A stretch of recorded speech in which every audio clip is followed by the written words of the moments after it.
Psaume 128. Bénédiction sur le fidèle. Heureux qui craint le Seigneur et marche selon ses voies. Tu te nourriras du travail de tes mains. Heureux es-tu, à toi le bonheur. Ta femme sera dans ta maison comme une vigne généreuse et tes fils autour de la table comme des plantes d'olivier. Voilà comment sera béni l'homme qui craint le Seigneur de Sion, que le Seigneur te bénisse. Tu verras le bonheur de Jérusalem tous les jours de ta vie et tu verras les fils de tes fils. Paix sur Israël. Le psaume 128 constitue l'une des perles du sautier. C'est un psaume de sagesse qui chante la joie que procure la bénédiction de Dieu. La bénédiction de Dieu n'a rien de purement abstrait, comme toujours dans la théologie et dans la culture de l'Orient. Elle se manifeste dans la fécondité familiale. C'est précisément pour cette raison que le psaume 128 constitue l'un des morceaux choisis de la liturgie nuptiale, aussi bien dans le judaïsme que dans le christianisme, avec l'épithalame royal que le psaume 45. Il comporte parmi les textes bibliques le plus souvent cités dans la rédaction des contrats matrimoniaux hébraïques, la Ketubah. Ketubah.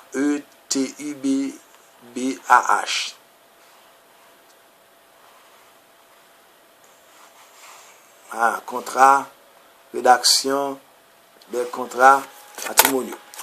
Rien de tout cela n'est étonnant, car la structure elle-même du psaume favorise son utilisation liturgique, surtout la bénédiction sacerdotale, versets 5 et 6. La première partie, la béatitude, versets 1 à 3. Deuxième partie, la bénédiction, versets 4 à 6. Introduction, verset 1er. À la troisième personne du singulier,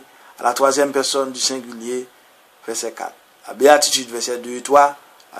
La bénédiction, versets 5 et 6. Le travail, la fécondité, versets 5 et 6, sur Jérusalem, sur la ville. À la deuxième personne du singulier, Chant des montées. Première partie, la béatitude, verset 1 à 3. Introduction, verset 1er. L'homme qui craint le Seigneur est proclamé heureux.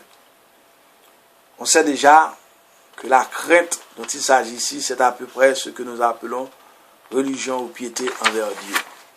Elle suppose une relation personnelle avec le Dieu de l'Alliance, auquel on est fidèle et en qui on met sa confiance. Remarquez l'emploi de la troisième personne du singulier dans ce premier verset, qui nous fait peut-être entendre la voix d'un soliste. La béatitude, versets 2 et 3. On passe soudainement à la deuxième personne du singulier. Le cœur décrit le juste selon la typologie du travailleur qui parachève l'œuvre du Créateur. En vertu de la foi en la rétribution terrestre, les sueurs et la fatigue du juste procurent le bonheur. Le poète ne se contente pas d'évoquer cet enseignement traditionnel. Il lit ce moyen d'un tableau représentant sur le vif une scène de la vie familiale enrichie d'images champêtres. L'épouse, la vigne dans la maison, les fils liviers autour de la table. Deuxième partie, la bénédiction, verset 4 à 6. Introduction, verset 4. On retrouve ici, comme au verset 1er, la troisième personne du singulier. Le parallélisme invite à croire que c'est de nouveau le soliste qui chante. Il nous prépare à comprendre le sens de la bénédiction d'un prêtre, sans doute s'apprête à donner. Bénédiction, verset 5 et 6, c'est intéressant de noter que cette bénédiction sacerdotale contenant 7 éléments constitue une sorte d'adaptation des grandes bénédictions patriarcales. Yahvé, présente sur la colline de Sion, où il siège sur l'arche d'alliance, et la source d'où se répandent le bonheur et la paix sur les individus, sur le peuple tout entier. 2. Le deuxième effet de la bénédiction est communautaire. Le bonheur qui au verset 2 était promis à l'individu est maintenant souhaité à Jérusalem, verset 5. 3. La bénédiction divine couvre la vie tout entière, verset 5, de l'individu. 4. Un autre effet de la bénédiction concerne la fécondité familiale et personnelle. 5. Davantage encore, la bénédiction est une expérience à la fois physique et spirituelle, biologique et intérieure. Cette nuance est exprimée par le verbe voir, verset 5 et 6, qui dans le langage sémitique implique l'idée de joie intense et exaltante. 6. La paix, verset 6, que l'on demande pour Israël, représente la dimension sociale, spirituelle, corporelle et messianique de la bénédiction divine. 7. Finalement, le fondement moral de la bénédiction demandée pour Israël est à la fois en la rétribution terrestre, la justice de l'homme attire la bénédiction de Dieu. Ne perdons pas de vue ce dernier élément de la bénédiction.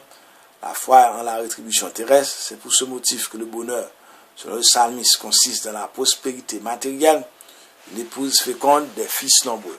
Sur ce point, ainsi, Jean-Christ Zostom, qui bénéficiait des progrès de la révélation, était en mesure de dépasser la pensée du psalmiste. Aussi rappelle-t-il que le bonheur consiste d'abord dans la recherche du royaume des cieux et que tout le reste est donné par surcroît. Voilà, à très bientôt pour le psaume 129.